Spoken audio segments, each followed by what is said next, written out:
ربنا تقبل منا إنك أنت السميع العليم وتب علينا إنك أنت التواب الرحيم رب ارحمهما كما ربياني صغيرا رب ارحمهما كما ربياني صغيرا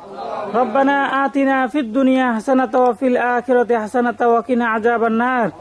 يا رب العالمين আমরা এক মসজিদের ওযুখানার উদ্বোধন করলাম ইয়া রাব্বুল আলামিন আপনারা যে বান্দা ওযুখানার জন্য সাহায্য সহযোগিতা করেছেন আপনি আপনার বান্দার সাহায্য সহযোগিতাকে কবুল আর মঞ্জুর করে নিন ইয়া রাব্বুল আলামিন তার মনের নেক মাকসাদগুলিকে আপনি পূর্ণ করে দিন ইয়া রাব্বুল আলামিন আমাদের সকলের মনের নেক মাকসাদগুলিকে আপনি পূর্ণ করে দিন সুবহান রাব্বিকা রাব্বিল ইজ্জাতি আম্মা ইয়াসিফুন ওয়া সালামুন আলাল মুরসালিন আমিন বিরহমাতিকা ইয়া আরহামার রাহিমিন।